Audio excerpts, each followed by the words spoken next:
अस्सलाम वालेकुम नाज़रीन, मां आहियां बरकत बलोच ऐं प्रोग्राम आहे काश 24 कलाक।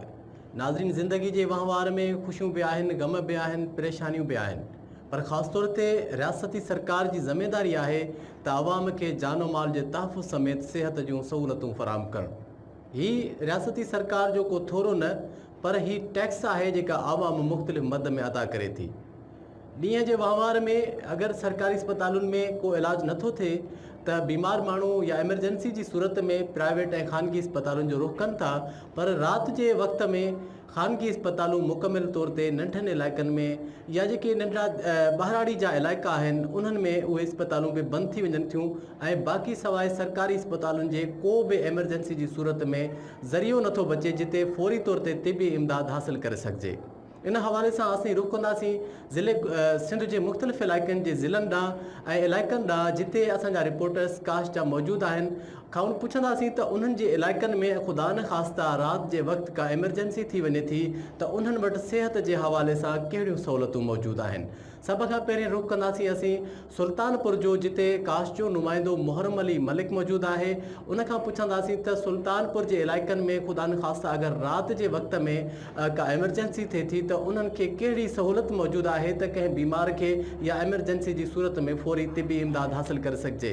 हाणे रुख़ कंदासीं घोटकी जे कच्चे जे इलाइक़े जो, जिते आबादी जे लिहाज़ खां ॾिठो वञे त घोटकी जो कच्चो लॻभॻि 70 किलोमीटर जेको गुडू खां ऐं उनखां पोइ पंजाब जे कच्चे सां बि लाॻापियल आहे। त उते ख़ासि तौर ते जेको कच्चे खे ॾिठो वञे थो त ॾोहनि जे हवाले सां ॾिठो थो वञे, लेकिन यकीननि सभु माण्हू ॾोहारी न आहिनि ऐं उते हिकिड़ो आम बाशिंदो रहे थो ऐं उनजी ज़िंदगी बि जुड़ियल आहे, छो त सिंध जे ॿियनि ज़िलनि जीअं 22 ज़िला जेके आहिनि लॻभॻि सिंध जा ॿाहिराड़ी ते मुश्तमिल आहिनि, त ॻच हिसो कच्चे ते मुश्तमिल आहे। त उते माण्हू काठियुनि जे हवाले सां मालवंद माण्हू या वरी जेके उते इलाइक़ा आहिनि मुख़्तलिफ़ फसल पोखनि था, सब्जियूं पोखनि था, उन मां बि उहे जेके प्रोडक्शन थिए थी शहरनि ॾांहुं मुंतक़िल थिए थी। त उन्हनि जे हवाले सां कच्चे जे इलाइक़नि में अस्पतालुनि जो फोकस घटि हुजे थो, तालीम जे हवाले सां बि फोकस घटि आहे ऐं सरकार पारां उन ते तवजा न हुजण जे करे उतां जा जेके बाशिंदा आहिनि, रहाकू आहिनि या इलाइक़े वासी आहिनि, सख़्तु मुश्किलातुनि खे मुंहुं ॾियनि था। हिन वक़्तु असांखे कच्चे जी सूरत हाल खां आगाह करण लाइ लाइन ते मौजूदु आहे राहिब अली। राहिब, असांखे कोशिशि कयूं त तव्हां कंहिंसां ॻाल्हि ॿोल करायो, न त तव्हां असांखे इहो ॿुधायो त जेको तव्हां हिन वक़्तु मौजूदु आहियो रौंती जे कच्चे में, त रौंती जे कच्चे में धाड़ियल कल्चर जे हवाले सां त उनखे बख़ूबी सुञातो वञे थो, पर जेको आम बाशिंदो आहे, आम माण्हू आहे, आम इलाइक़े वासी आहे, उन्हनि खे सरकारी तौर ते सिहत जूं कहिड़ियूं सहूलतूं मुयसरु आहिनि? अगरि ख़ुदा न ख़ास्ता एमरजेंसी थिए त हू कहिड़ा उपाउ हासिलु कनि था या कहिड़ी फर्स्ट एड हासिलु करण जी कोशिशि कनि था? जी नाज़रीन, असीं मौजूदु आहियूं रौंती जे इलाइक़े कच्चे वारे में, यूसी बागुट्रा में, जिथे काफ़ी ॻोठ आहिनि, तक़रीबन 20 जे लॻभॻि ॻोठ, जंहिंमें ॻोठ बीड़ो ख़ान शारा आहे, फैज़ मोहम्मद मेहराणी आहे ऐं फैज़ मोहम्मद खंभड़ो आहे ऐं तोतल सुंदराणी आहे, ख़ान मोहम्मद ॻोठ आहे। इन्हनि तमामु ॻोठनि में का बि अस्पताल न आहे ऐं ॿुधण में आयो आहे त वॾी ॻाल्हि इहा आहे त जॾहिं पाणी ईंदो आहे त हिननि जे लाइ तमामु अञा बि मुश्किलातूं वधी वेंदियूं आहिनि ऐं इन में ॻोठाणनि सां असां ॻाल्हि ॿोल जी कोशिशि कई आहे। ॾिसूं त उन्हनि ॻोठाणनि जो छा चवणु आहे। तव्हांजो नालो छा आहे? मेरा नालो अब्दुल शारा है। मां ॻोठ नूर मोहम्मद शाह जो रहवासी आहियां। हिते अस्पताल जी का बि सहूलियत न आहे। हिते पस गिरदा जा ॿिया ॻोठ बि आहिनि, जंहिंमें फैज़ मोहम्मद खंभड़ो आहे, फैज़ मोहम्मद शारा ऐं बीड़ो शारा ऐं तोतल सुंदराणी आहे। उनखां बाद आगो ख़ान सुंदराणी आहे, ख़ान मोहम्मद लुढाड़ा ऐं ॿिया ॻोठ आहिनि, जंहिंजी तक़रीबन 50,000 आबादी थींदी। का बि पसगिरदाई में जेको आहे अस्पताल न आहे। यूसी बागुट्रा में असां रहूं था, तालको घोटकी, ऐं हिते जेको आहे त केतिरियूं औरतूं डिलीवरी दौरान फाउत थी चुकियूं आहिनि। हाणे त सुख आहे, जेकॾहिं पाणी अचे त पोइ तव्हां कीअं कंदा? पाणी अचे थी पोइ त वधीक तकलीफ़ थींदी आहे, न पुल आहे न का ॿेड़ी हूंदी आहे। उनखां पोइ त असां जेको आहे त इहो ड्रम्पनि ते जेको आहे खटां बंदी, उन ते पोइ माना जेको आहे त चढ़ी करे टपंदा आहियूं डांड। डिलीवरी जे हिसाब सां बि ड्रम ते टपंदा? हा साईं, हा बिल्कुलु। वरी महिरबानी राहिब अली, तव्हां हिकु ख़तरनाक इलाइक़े मां रिपोर्टिंग बि कयो था। यकीनन उन सूरत हाल खे कोशिशि कयो पिया त मस्बत जेको पैगाम आहे उहो पहुचायो वञे त जीअं उते पूर्ण अमन जो पखी जेको आहे उॾाम करे सघे, उतां जे माण्हुनि खे बि सहूलियतूं मुयसरु थी सघनि। हाणे असीं रुख़ कंदासीं खानवाण जो, जिते ग़ुलाम मुर्तज़ा बोयो मौजूदु आहे। ग़ुलाम मुर्तज़ा, सिंध जी सूरत हाल यकीनन बहितर न आहे सिहत जे हवाले सां, त खानवाण जी सूरत हाल खां आगाह कजो त खानवाण में कहिड़ी सूरत हाल आहे? हाँ जी बिल्कुल, हींअर मौजूदु आहियां खानवाण शहर में। ॻाल्हि कंदासीं BH यूनिट खानवाण जी, त हिते एमरजेंसी में का बि अहिड़ी सहूलियत मौजूदु न आहे। उन हवाले सां असां सां हिते कुझु शहरी ऐं इलाइक़े वासी मौजूदु आहिनि। अचो त हुन सां ॻाल्हि ॿोल कंदासीं त उन्हनि जो छा चवणु आहे। मुंहिंजो मोहम्मद सालिह नालो आहे, मां पाण दायो फ़क़ीर आहियां। अच्छा, हिते अगरि जे राति जो टाइम आहे, का एमरजेंसी आहे या साईं खे चवां को डिलीवरी केस वग़ैरह थिए थो या को बीमार बड़ो थिए थो, त तव्हांखे भला हिते का मेडिसन जी का सहूलियत मौजूदु आहे? का सहूलियत कान्हे का, ऐं काफ़ी ग़रीब मूं जहिड़ा केतिरा ई तकलीफ़ में आहिनि जेके कंडियारे नवशहरे हलिया था वञनि, ऐं का एम्बुलेंस बि कान्हे का, न अहिड़ो को डॉक्टर ऐं डॉक्टरियाणी आहे जेको राति जो निकिरे। असां मिसकीननि ते महिरबानी थी वञे। खानवाण जो शहर तक़रीबन वॾो आहे, 50-40 हज़ार तक़रीबन आबादी आहे, ऐं उन खां पोइ सहूलियत का बि कान्हे का। कमु सॼो रोड रस्तनि हर शइ जो लथो पियो आहे असांजो। जीअं तव्हां अगरि जे हिते को राति जो एक्सीडेंट वग़ैरह थिए थो या को डिलीवरी केस आहे या को बीमार बड़ो थिए थो तव्हांजो, त भला हिते राति जो का तव्हांखे मेडिसन जी का सहूलियत मौजूदु आहे? का बि सहूलियत कान्हे का हिते। राति जो डॉक्टराणी कोन्हे, डॉक्टर कोन्हे को मरीज़ थिए थो या डिलीवरी केस थिए थो त को बि कोन्हे को।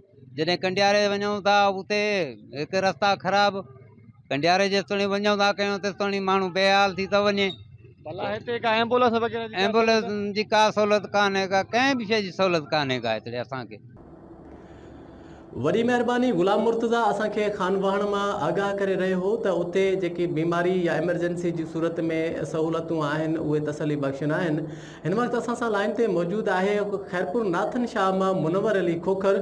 मुनवर, वॾी महिरबानी, तव्हां वक़्तु ब वक़्तु लम्हा ब लम्हा असांजे नाज़रीन खे, KTV जी नाज़रीन खे ख़बरुनि जे हवाले सां आगाह कंदा रहो था, पर ख़ैरपुर नाथन शाह जो जेको इलाइक़ो आहे, राति जे वक़्तु ख़ुदा न ख़ास्ता का एमरजेंसी थी पए या इन जे दौरान फर्स्ट एड जी ज़रूरत पवे थी या एम्बुलेंस जी ज़रूरत पवे थी, त उते कहिड़ियूं सहूलियतूं मौजूदु आहिनि, ऐं कोशिशि कयो त उतां जे कंहिं इलाइक़े वासी सां ॻाल्हि ॿोल करायो त उतां जे माण्हुनि खे का सहूलियत बि मुयसरु आहे या आम तौर ते उतां जा बि जेके इस्पतालूं आहिनि, रेफर सेंटर बणियल आहिनि, जंहिं सबबु केतिरियूं क़ीमती जानियूं ज़ाया थियनि थियूं।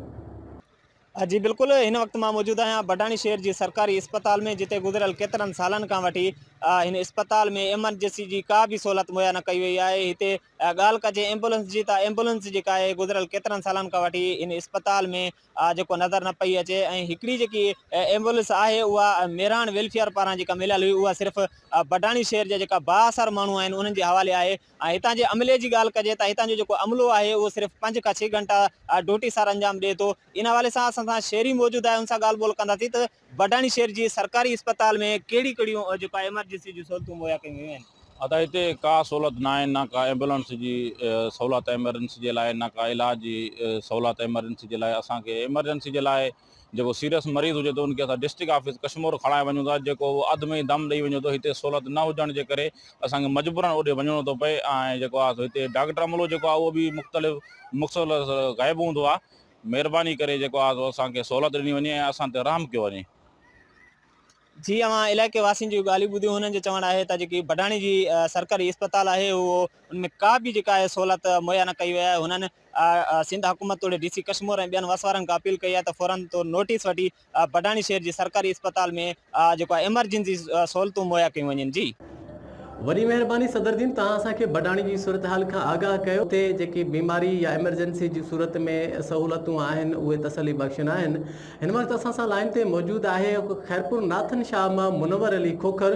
मुनवर, वॾी महिरबानी, तव्हां वक़्तु ब वक़्तु लम्हा ब लम्हा असांजे नाज़रीन खे, KTV जी नाज़रीन खे ख़बरुनि जे हवाले सां आगाह कंदा रहो था, पर ख़ैरपुर नाथन शाह जो जेको इलाइक़ो आहे, राति जे वक़्तु ख़ुदा न ख़ास्ता का एमरजेंसी थी पए या इन जे दौरान दौरान फर्स्ट एड की ज़रूरत पवे थी या एम्बुलेंस की ज़रूरत पवे थी त उते कहिड़ियूं सहूलतूं मौजूद आहिनि ऐं कोशिशि कयो त उतां जे कंहिं इलाइक़े वासी सां ॻाल्हि ॿोल करायो त उतां जे माण्हुनि खे का सहूलत बि मुयसरु आहे या आम तौर ते उतां जा बि जेके इस्पतालूं आहिनि रेफर सेंटर बणियल आहिनि जंहिं सबबु केतिरियूं क़ीमती जानियूं ज़ाया थियनि थियूं।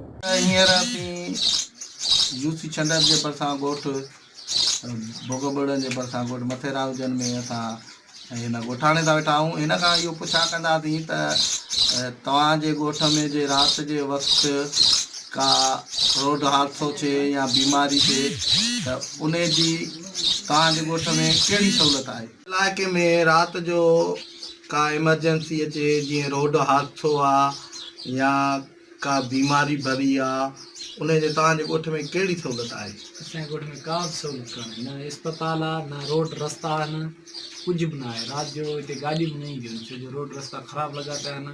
असांजे ॻोठ खां तक़रीबन 2 किलोमीटर गाॾी परे बीहंदी आहे, उते वञिणो पवंदो आहे ॾींहं जो बि पैदल।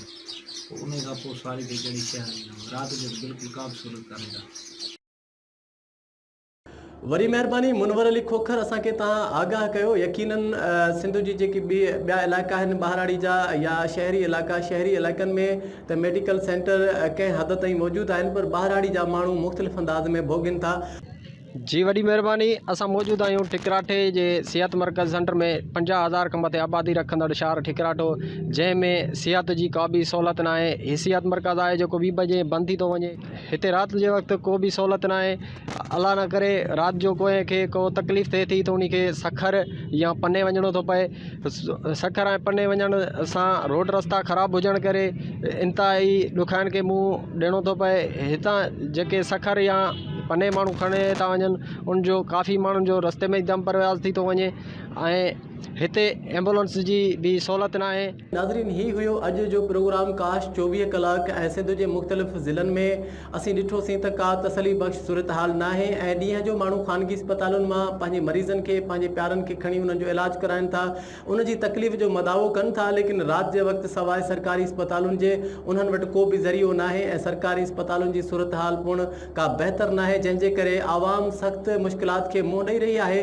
सिंध सरकार खे घुर्जे त राति जे वक़्तु ख़ुसूसी राब्तनि जो तेज़ तरीन नेटवर्क, सोशल मीडिया ऐं हाणे KTV जी लाइव नशरियात तव्हांजे मोबाइल स्क्रीन ते तव्हां ॾिसी सघो था फेसबुक ते KTV ऐं यूट्यूब ते KTV जी लाइव नशरियात।